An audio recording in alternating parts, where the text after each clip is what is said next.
Stepping from our ordinary world into the fantastical, Immersive XP explores the weird and wonderful imaginations behind a diverse range of themed experiences. From virtual reality to escape rooms to live-action roleplay, nothing is off the table. We'll take a deep dive into what makes these adventures worth attending and which ones to avoid. Join me on a journey to explore the extraordinary and meet the people who make dreams a reality. Hello again, and welcome to an episode of Immersive XP. I'm Taylor Forge, your non-binary host based in Southern California, seamstress by trade, silly little guy by trauma, favorite mythical creature, a siren. This week is a lore lesson where we will interview artists in the immersive experience field, find out the nitty-gritty behind these experiences. I'm excited to have a special guest. This is Josh Blackwell, founder of BLCK UNICRN based in Los Angeles. Can you give me a brief summary about yourself and your company? Yeah, for sure. Well, thanks so much for having me. Thanks so much for the intro. A little bit about me. I'm the founder of BLCK UNICRN. I've been in the entertainment and tech space for the last 20 years, and we're essentially pioneering what we call the immersive experiences as a service category. So, it's a huge market, immersive entertainment, $400 billion by 2030, right? But super high barriers to entry, right? Takes a lot of time. Real estate, right? You have to design it. Very high technical know-how required. So we're essentially one-stop shop to help creators make those experiences, custom experiences for them with our platform. Amazing. And before we get into all of the fun details about you and your company, let's have a small icebreaker question. Do you have a favorite music video and why?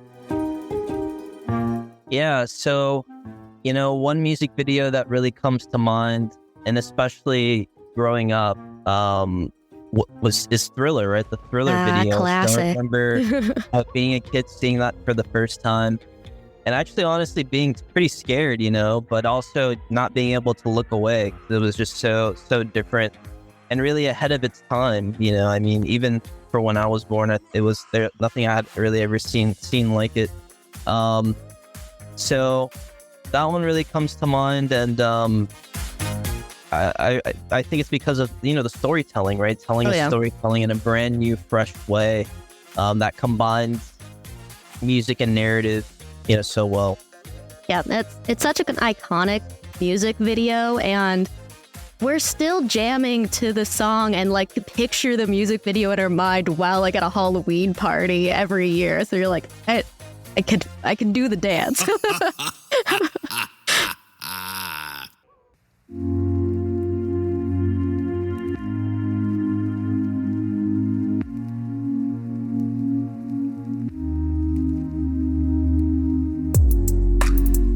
I know that you have a background in music, and you talked a little bit about the tech industry. How did you start in music? From a really young age, so I was always really entrepreneurial. So I made my own music. When I was living in Virginia, I used to sell CDs, right, of my own music. So I manufacture the CDs, do the covers, all that stuff, and I would sell them, right, save up for college. And so that's really how I started. In high school, also did some other cool stuff. I started a newspaper, and that led me to college, where I would continue to make music. I actually had a performance troupe in college. We brought pretty much New York street performance to UVA, so we had a lot of individual performers. And that was really a new kind of category that we found on campus. There were so many a cappella groups at UVA, so we really were able to carve out our niche, and after that got into tech. And what kind of music did you prefer to? I mean, you were making your own CDs. What kind of genre were you making music, or was it all types? Hip hop for the most part, yeah. Mm-hmm. So I would make my own beats, pretty much do the whole process from end to end, and that's what really kind of, I think making music gave me that kind of product bug, that perfectionist bug of really putting in a lot of craftsmanship right into something and like just trying to make it as perfect as you can. And then going out and, the performance is really almost kind of like the sales, it's like it's the message, right? It's not necessarily what you say, it's how you say it. It's knowing the audience, all these different things. So, music to me, it has fed into so many different things, other categories of my life, whether it's career in tech, right? Or what I'm doing now with Black Unicorn. So Black Unicorn, I believe, is a fairly new company. How did you, going from a music and a tech background, get from there to the Black Unicorn? I was in tech for about 8 years before coming back to business school. I knew I always wanted to get back to my entrepreneurial roots, but I didn't really have that idea yet, that to me was innovative, really, because, I think that if it was something that I was going to really pursue and put a lot of time in, I wanted it to be something, totally different and kind of a new category. So it took some time to get that idea. So in the meantime, I just tried to learn as much as I could, right, in tech. So I worked at Oracle for 4 years, and got a really great grasp on software, how that works. And then after that, started working for super fast growing software companies. One of actually the fastest growing software companies that like to get from 1 to like $1 billion in sales in like 8 years. So like, I learned so much from those companies. I kind of joined because I was like, ultimately I would love to have something that could have just as much of an impact, right, as those, right? Because, they created these solutions for these underserved markets, that were facing similar problems in terms of just high cost. So started there, wrote my essay about it for business school, was really fortunate to be accepted into UCLA. And I said that I would want to work on it, in my time in school pretty much for like the 2 years. And, I was lucky to get like a scholarship. So that's what I've been doing. And, it really came about because I would see all these super cool immersive experiences, right? Like I saw Frida Kahlo experience in the pandemic. And I saw Meow Wolf, all this stuff. And I was like, whoa, like, this is super cool. That there's, I'm sure that all different types of creators thought it was super cool. And, they would love to make something like that too, right? I mean, that's kind of the whole fun. You're like, oh, let me try, right? But so I looked into it myself, right? Making music. I was like, oh, I wonder how I could put my kind of, music and stuff and make a whole experience world around it. And when I would chat with people, just doing my research at Anderson and, wanting to make an experience, they would say that it was so expensive to do, right? Like to make it, to do the VR, to do the AR, to do, just create something that's really immersive that blends technology in a way that, just brings the engagement to another level. So, we were really super scrappy and created our own, immersive experience. And this was the first, it was live. We were doing live because we wanted to see people's reactions. And, we were able to get like a partnership with Fever, right? We set up a space in Silver Lake. We were doing bigger experiences, smaller experiences. And, it was just a combination of like augmented reality, a live music performance, this like compelling and interactive narrative, like immersive set design, all this stuff. And we really like honed it over 9 months. And people liked it. Like we got really great reviews and stuff. And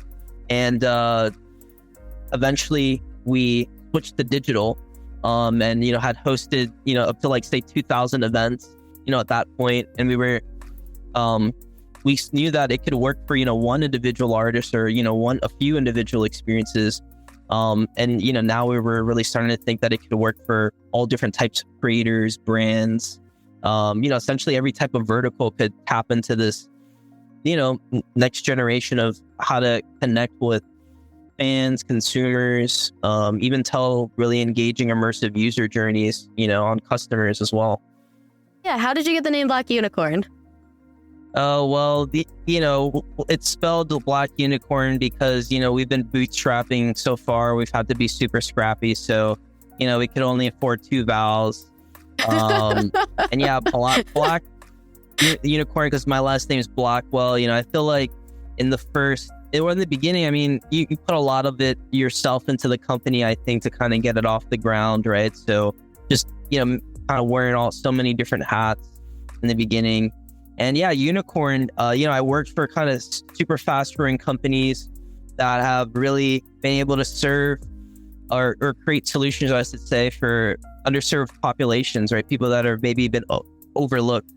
And, I think the creators super overlooked, right? Especially in terms of just their potential and being able to make these types of immersive experiences. So, I hope that just like some of those unicorn companies I've worked for, we can really have an impact, and bring experiences to more people, right? Help more people create them, and transform people's lives ultimately, right? I really hope for that too. It's a very good name for everything you said. I really, really like it. Oh, thanks so much. I appreciate that. When you're putting these immersive experiences together, do you have an audience that you're trying to get in mind, or are you kind of just creating something in the hopes that other people are going to enjoy what you're trying to, do? Oh yeah, for sure. I mean, I think that we're a very data-driven, organization, right? So we'll look at the data. Like, for example, like Silver Lake, it's a very LGBTQ friendly neighborhood, right? It has a history of that, when we had kind of that location here, we created an LGBTQ experience, kind of tailor to that specific audience, right? So we kind of think about the data, who are kind of the fans out there that would be most receptive to this type of stuff, and go from there. So we've created 10 different experiences so far, and they all cater to different audiences, right? For people interested in alternate reality gaming, to immersive hip hop storytelling, and everything in between. I love all of that. How much do you feel that the venue affects the final product that you're able to create? I think the venue is really important, right? I think that when you create a live experience, you really have to have the venue in mind, right? Because the experience, it starts, not just when you're at the door, right? It's like when you're walking there, right? It's when you're standing in line for the tickets. It's everything, right? So I think that you can get really creative, and I think that we really have just scratched the surface on what type of super cool, innovative spaces that you could create something really amazing in. There's so much underutilized real estate, whether it's commercial, or whatever it may be, right? And there's just so many amazing stories that could be told. And how do you go about transforming a space into an immersive experience? Like, what's your approach to it? Yeah, so a few different dimensions. So projection mapping, that's a big thing for us. So, we're just able to kind of tell different layers of the story right through that. So one of our experiences, kind of the guest plays, say, a detective in this strange new world, right, on this projection mapping screen, or wall with projection mapping, and just kind of give additional clues, right, hints, different stuff like that. So, we play around with that with different walls within the space. And then you also have like immersive set design, right? So, content is a kind of a part of our live immersive experience. That kind of is what is the foundation for everything, right? It's the world that we're bringing to life, which plays on, say, another screen. And then the set is essentially built around that, right? So the guest is walking into the space, and as soon as the content starts playing, they quickly realize that they're in the place where those events unfolded, right? Well, on the screen, right? So there's so many different things that I think you can do to really push people out of their comfort zone, but also surprise them a bit, right? I think that we're in a space where a lot of times people, they just don't know what to expect, right? So you can have a lot of create a really memorable experience because of that. Absolutely. And when an audience member comes in, I know there's a lot of approaches to creating that immersive experience and how their journey goes, is there kind of a indicator of how they're supposed to experience it? Or is it like a free roam thing or a looping thing where it's like if you stay in one place, eventually the story will continue unless they move on? Yeah. Well, our space, there were 3 rooms essentially. And, there's a host, there's a guide, right? That kind of tells the guests what Black Unicorn's all about, right? And then once they're in the space, we tell them about the specific artist, right? And the experience that they're going to see. And the experience gets broken down, right? So one room, let's say an augmented reality room, right? Where, they had to kind of do an interactive activity, let's say within that space. Then another room was the virtual reality room, right? Where, the story comes to life even more, right? They're kind of have to interact to maybe move forward or have some autonomy within the story. And then the final room was kind of something more tactile, right? Like an interactive safe, let's say, right? That's the kind of like crack to the puzzle or solving of the mystery. So, that's kind of the 3 like different main interactions, but all while this is going, the narrator in the room is kind of moving the story forward through music, right? So there's a live performance element too, right? And there's just, it's a different thing every single time, because of that person, within the room. So, they're super talented, just dancers, performers, and, people seem to really like it, and we've digitized it ultimately, right? We've made it so that now people can access it anywhere from around the world. So for these experiences, I know this is kind of like a gamer term, but do you feel that there's like replay value, that if they come back another time, that it's going to be almost a new experience, or they're going to notice things that they didn't see before? Yeah, absolutely. So it's a different thing every time. And that's kind of where our platform comes into play, right? So we've created kind of these templates, right? These worlds, these stories, these interactions, these building blocks to these experiences, right? Which guests can kind of switch out, say in a virtual format.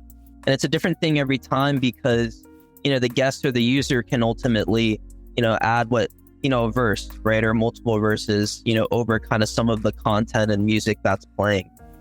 So, there's different levels of customization to the experience, so you have kind of more of those templates, but, maybe it's a brand, they want to create something more specific for their audience. We can kind of go really custom and, we're just also leveraging different technology, as well to make it happen. Like there's so many great advancements in XR, in AI, right? That, you can just take advantage of to make these things quicker than it's ever been possible. Yeah, advancements in technology has been just insane. And speaking of AI, you recently were working on a project called the $1 trillion AI Venture Fund Experience. Can you kind of give a little bit of like plot about it, and then also like kind of give a mental image for people who are listening? Yeah, for sure. So yeah, that the $1 trillion AI Venture Fund, that explores the world of, or the universe, I should say, of this character that we've created. Is one of the templates, let's say. His name's Roy Midas, right? And he's the most successful venture capitalist of all time, right, in this world. And he disappeared. But before he disappeared, he left behind kind of his thesis, right? Every VC has a thesis on like, what they invest in, right? So some people are like, oh, I'm super into social media. Some are like, I'm into crypto, right? So this guy, he was kind of, sinister. And he had this like thesis called like the 7 deadly sins thesis. And he essentially bet on the worst in people, right? So he found like, so a company like Netflix was sloth, right? The embodiment of sloth. Facebook vanity, greed, or DoorDash gluttony, the list goes on and on. And before he disappeared, there was this company that combined essentially all the 7 deadly sins together, right? And the guest has to figure out, what that company is, learn about this character's background, like, why did he kind of go this insane route, right? And like, what's kind of the consequence? How can they, so it's kind of they play a character in this story And, people go through that experience and, I think we really do a great job of blurring the line between reality and fiction, right? So they're like, whoa, like, is this real? Like, what's going on? They're like, even, when I was describing the story, you're like, oh my gosh, like Facebook, is it vanity? Like, oh, I don't know. It's kind of one of the creative things. So those are the type of stories we want to tell. And ultimately the user, the guest is like, at the end of that experience, so many people are like, oh my gosh, like, should I like unsubscribe? Like, so like, that's really the power that we think lies in immersive experiences, right? It's not just an experience, an opportunity to really transform, I think somebody, right? That's really interesting. Like, and, it's nothing new, right? There's so many movies that have moved people. I love, there's so many films, TV shows, but we think this is a new format, right? This is the next thing. And it's, now's the time because the technology, because what you can really create. What kind of feelings or lessons learned are you hoping that the audience is going to gain when they leave your experiences? Well, it varies, right? Again, it's all about infinite variability for us, right? And, as a startup, we have to be strategic, right? Like, what experiences do we start with? Obviously, we want to ultimately be able to cater to every type of vertical, every type of audience, every type of, genre, stuff like that. So, that's kind of the ultimate goal, right? Something for everybody, with family-friendly experiences where, seasonal kind of holiday type of experiences. I think that just kind of lies in the data, right? What do people, really like? What are they responsive to? And, that's what's great about virtual. You can just really get that data and, iterate from there.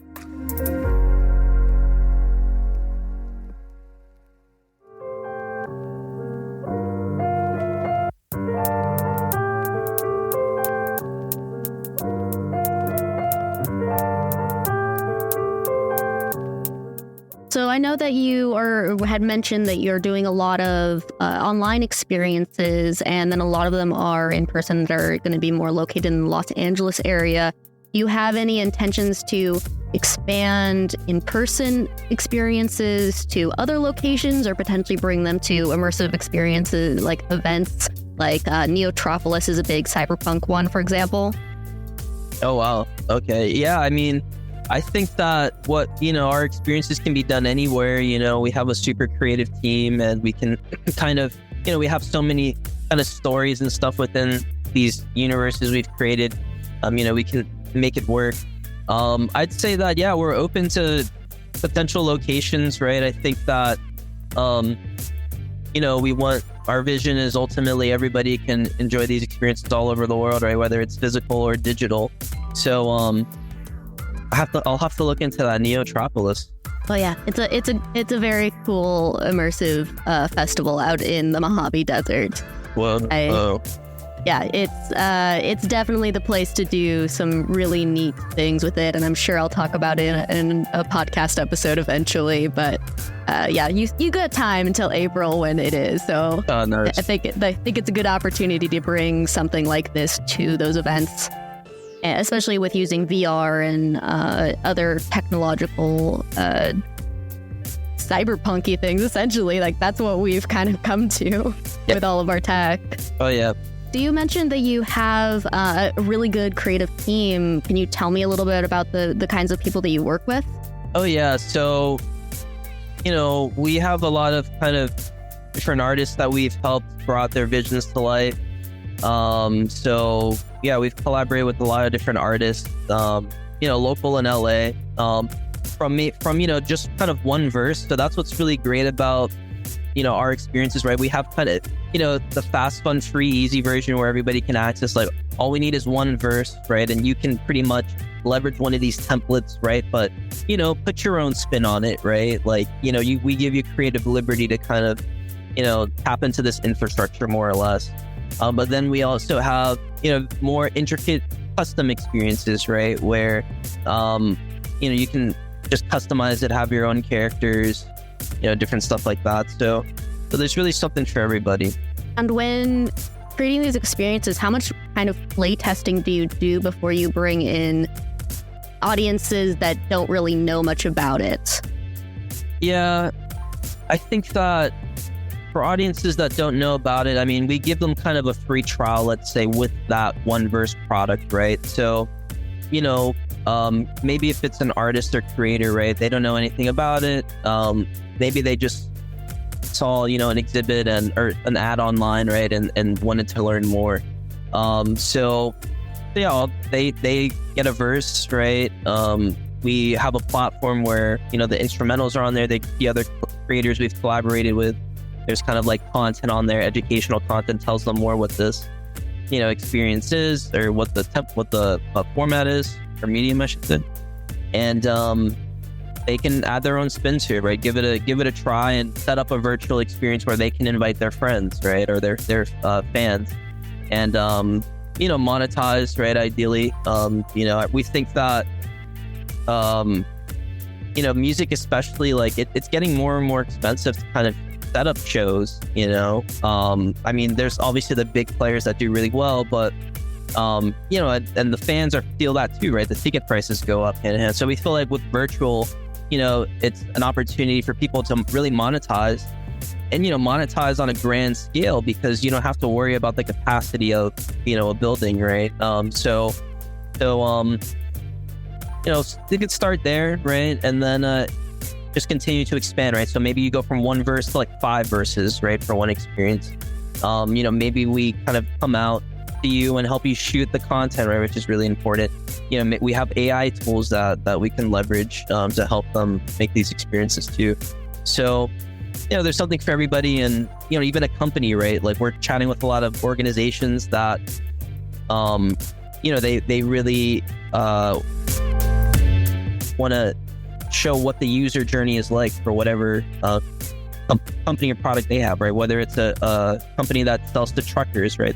Show kind of the experience of the truckers, right? How important safety is, right? What, you know, what are these, how just impactful it is when these accidents and stuff happen, right? It affects people's lives. Just getting down to that level of building empathy between kind of, you know, the company and the product. So, you know, we're really just scratching the surface. There's so many different use cases for this, and yeah, we call it like immersive experiences as a service. When you get so many different types of audience members, have you had any, or this could be multiple instances of ways that the audience reacted that you did not expect, or like mishaps where they kind of interacted in a way that you had to kind of just shift gears entirely?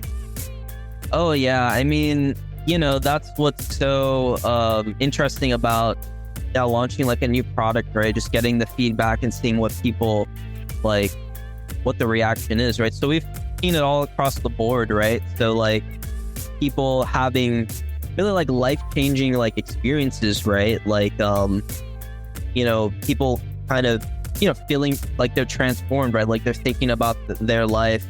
You know, we have one experience, let's say, where, you know, a character has, you know, say like a life or death moment, right? And they're kind of reflecting on their life and stuff like that. And we've had users that, you know, like as the character reflects, because it's an immersive, you know, experience, you know, they're reflecting kind of on their lives and stuff as well, right? And they, you know, are just like, oh my gosh, like that hit me so hard. You know, so just huge opportunity for just really memorable, like impactful moments. And then I think you have like the other side of the spectrum where, you know, like people maybe they don't know what to expect, right? This is like a brand new thing, like they're scared, right? Like we had a Halloween experience, and like people were like, oh my gosh, this is like the scariest thing I've ever, like I came in, like I had no idea what to expect, like I didn't know what was going on, you know, because I think we kind of have blurred the line between reality and fiction really well, with some of our projects.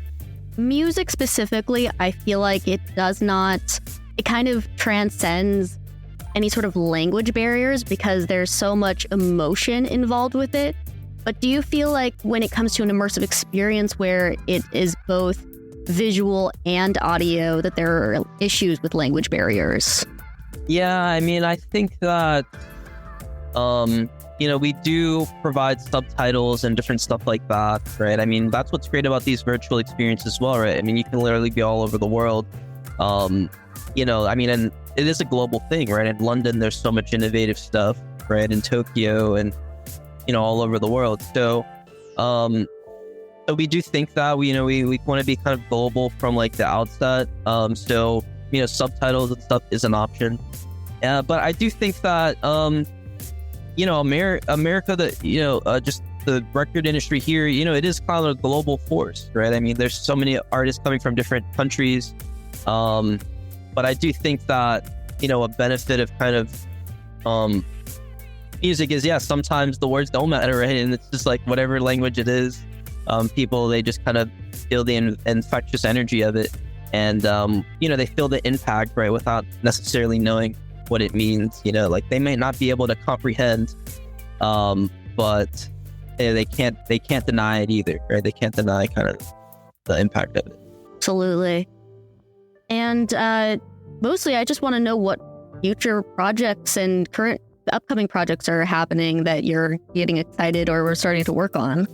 Oh, yeah. Well, we just recently launched our, virtual experiences, right? So it's been about, I guess, 2 weeks into it, right? And we're already seeing, just as much traction, if not more, than with our live experiences, right? So we think that we're going to really just continue to hone, our experiences, right? I mean, we've digitized what we've created in live spaces, but, I think that we're just going to continue to just work out the kinks, right, with that medium, right? Because it's different.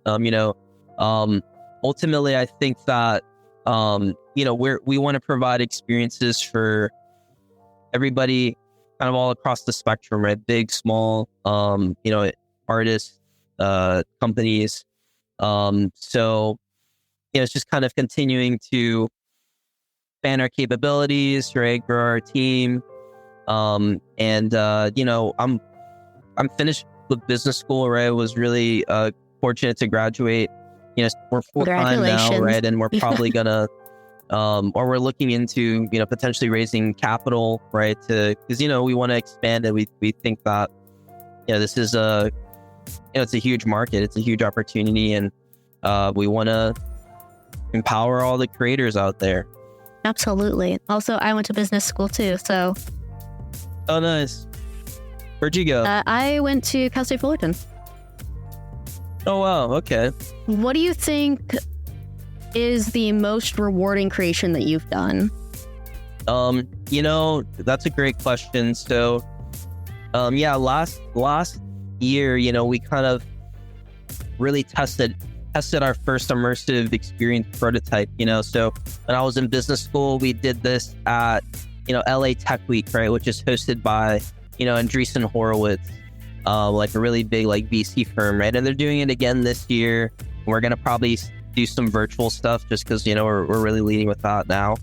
But, we kind of launched an experience, right? Again, super scrappy. The odds were stacked against us, just given like how much time it takes and resources to create these things. And we put it kind of on the event calendar. We were fortunate to get like UCLA, to let us use their accelerator space. And, we got like 600 signups, right? And like we were got a lot of traction, and we were like finalists in this pitch competition of like, 300 other companies and stuff. So like, the feedback was just so positive. And, we did it we were just so scrappy with it in terms of building it that, that was really kind of an aha moment, I think. And we were like, there's something here, right, from a like product market fit perspective. Not such a nice product to be able to be a part of. Oh, yeah. If money was no object, do you have like an ideal immersive experience that you would want to do? Well, yeah, I mean, there's just so many creators out there that would be so awesome to work with, obviously being in LA, there's so many great storytellers, musicians, artists from out here, right? And I think that, we've really led with music so far. I mean, that's kind of the, one vertical that we've seen a lot of traction in so far. So I think somebody like a Kendrick Lamar, would be like super awesome. Just because when I think of hip hop specifically, it's just a very unique genre because you can fit so many words in a song, right? Or in a verse compared to other genres, right? There's just so much space and room. And when you have such a talented storyteller as that, and, someone that's based in LA, right? LA is everything.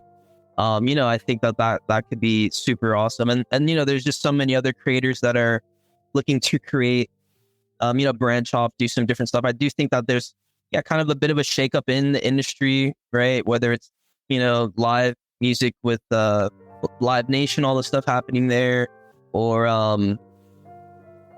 the list goes on and on, right? Just kind of streaming, touring, and all this stuff in general. But I think that would be really awesome. You have an ideal location of where you would want to do something as well? Well, I think I'd like to do it in LA, or like something in LA. I think that, we want to be kind of where our users are, right? And I mean, there's just so many creatives out here, and we're just able to kind of support them more, right? If we're close by. So, we've definitely seen a lot of success with LA. But I mean, technically you could tune in anywhere, right? Since it's virtual now. So I know a couple of the other projects that you're, is gearing up for coming in September is the Splitsville horror date night experience and the Step Inside a Graphic Novel experience. Can you tell me a little bit about those? Yeah, for sure. I mean, we found a lot of data that shows that, couples, they like to do cool new stuff. They like to experience different things, and they love music, right? So we created this thrilling spectacle that combines live music, AR, virtual reality, immersive set design, and this compelling interactive narrative.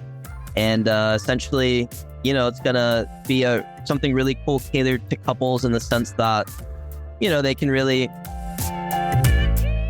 take their relationship to a deeper level, or have a different level of interaction. When you're dealing kind of with couples, depending on kind of what stage they're at in the relationship, but usually it's a person that you can really be real with, right? Say the things that are seriously on your mind, right? So we think that we're gonna have some really cool interactions, content, just set that couples are really going to be able to have fun and memorable interaction. So personally, I don't think that escape rooms are a good first date. Would you consider these to be good first dates? Well, I agree, because I don't know if I would ever say we're an escape room. I would say we're more of a discover room, right? And we want you to discover the story, right? We want you to discover, maybe some moments within yourself. But yeah, I mean, it's kind of, some people are into that, right? We do allow people to kind of, if they're into the kind of more of the puzzle solving element, but there's no kind of win or lose for us, right? Like if the time runs out and you haven't figured out the safe or whatever, right? You're not gonna be kind of penalized for it. But I don't think I've done an escape room as a first date. I've done it as maybe a second date, and I think it's just interesting, because usually to win, because they can be pretty challenging. You have to have like more people in the room, so the more the right. So it's like, I can see how maybe it could be weird if it's just you two and then like 8 other people go in there, right? And it's like, I don't know, maybe it's a family, or you don't necessarily know who it is.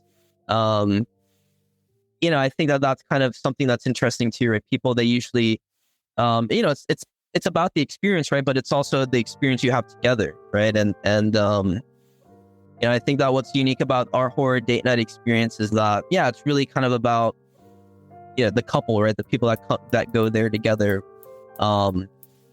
There's moments to kind of interact and engage, but it's really about kind of that individual couplet. I feel like there's also like a lack of music specific and sound specific escape rooms. Would you ever consider kind of doing an immersive experience where it's more of an escape room that's very heavily musically inclined? Yeah, I think that could be cool. I mean, I think that there's so many artists where they put, there's so much meaning in their music, right? There's so many little details that they can unravel that, understanding the song is kind of a puzzle in itself, right? Kind of deciphering it. So I think that could be interesting, right? Like, like, for example, like going back to Kendrick Lamar, right? Like if you really look at like his most recent records, right? Like all the diss tracks, stuff like that. Like it's just so deep, right? Like every line, and that's just how he is with everything, right? Like every line, it's just the double entendre, triple entendre, reference track to previous discography, reference track to popular culture, all this different stuff. So like, I think that kind of bringing that to life, and you can make something really interesting.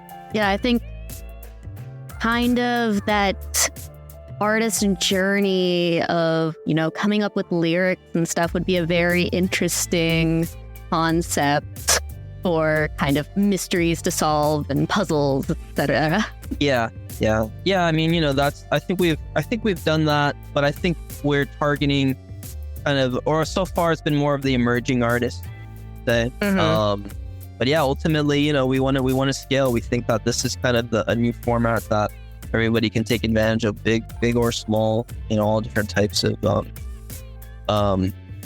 industries, verticals.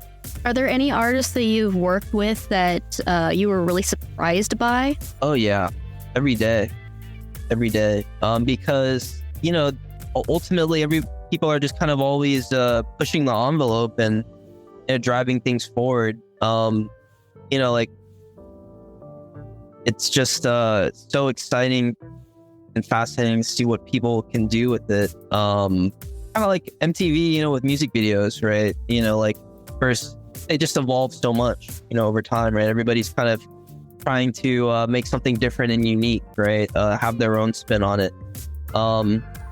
So I'm really always just impressed personally by the resourcefulness and the creativity, of the artists, right? I think that we've been able to, just really create sort of outside of the box experiences, and just innovate out of necessity, ultimately, right? So I read every day, every artist, honestly.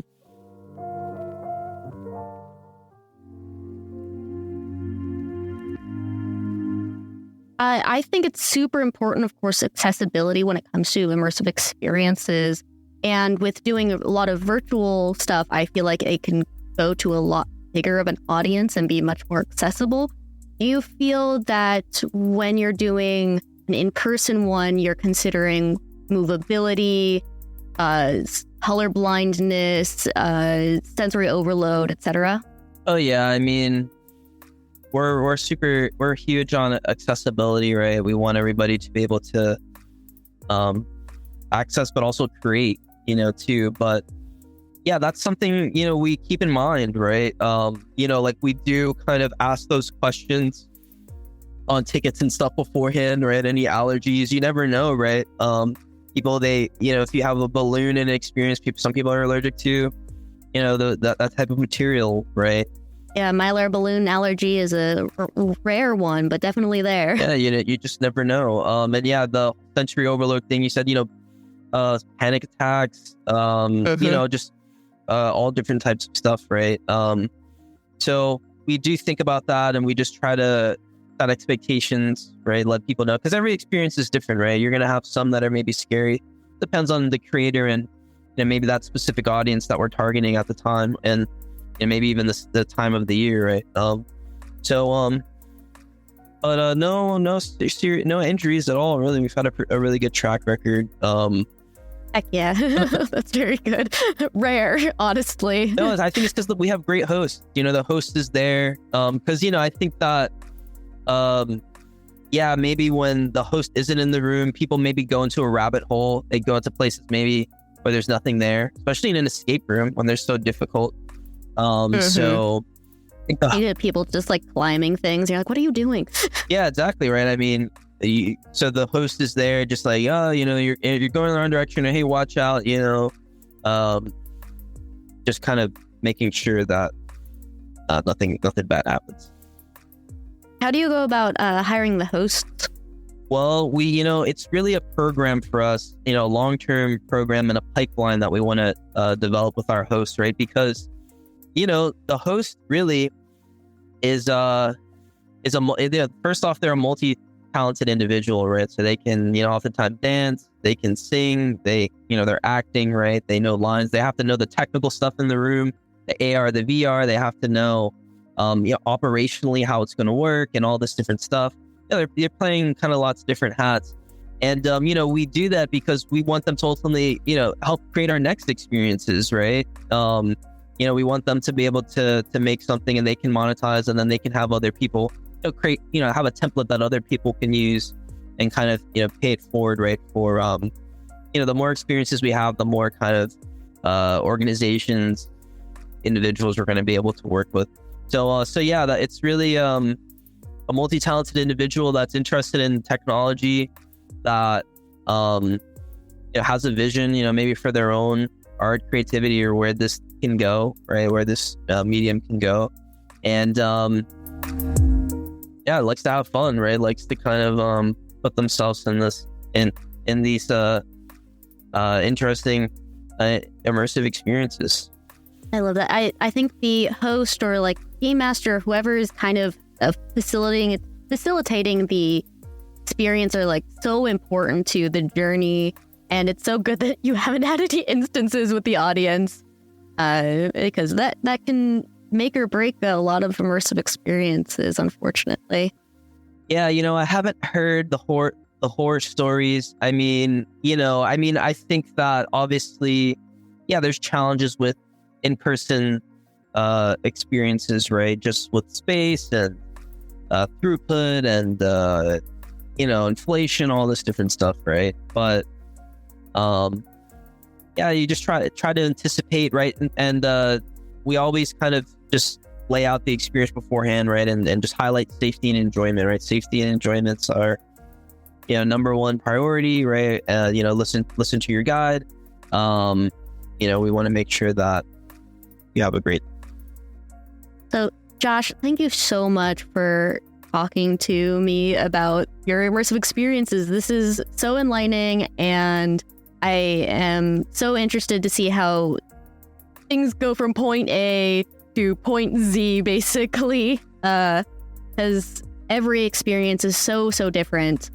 And this is your opportunity to promote whatever you would like. And also, if you have any tips for immersive creators or people that are looking for a good immersive experience to go to. Yeah, for sure. Well, you can find our immersive experiences on blackunicorn.com, right? So they can be accessed anywhere in the world. So no matter where you're, plugging into, definitely sign up, right? We want to hear your thoughts. We want you to. I'm signed up. Yeah, we want to see you, see these awesome experiences. And if you're a creator out there, we do have a platform, right? A digital hub where, we will help you create your own experience, right? And, it can be something easy. All we need is one verse from you. It's fast, fun, free, easy. And, we can get you up and running, and you can have a cool immersive experience to do with your friends, your family, or maybe you're a brand, right? Or, a bigger artist, whatever. Maybe you want to do something more custom. So we do have different tools, technology that we use to make an awesome experience, more specific to them as well, right? So it's, wherever you are in the spectrum, we're happy to help and chat a little bit more. Thank you. And we'll definitely try to put all of the links and where to find things in the episode description. Thank you again for listening to another episode of Immersive XP. Until next time. May your adventures always lead to new horizons.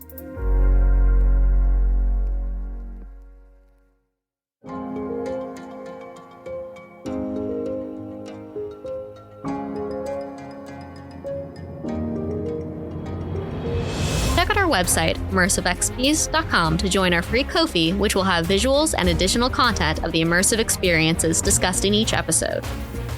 You are an immersive experience artist or creator, no matter how small. Consider contacting us so you can take part on a future podcast. This podcast is recorded and produced by SoCal Podcast Studio in Orange County.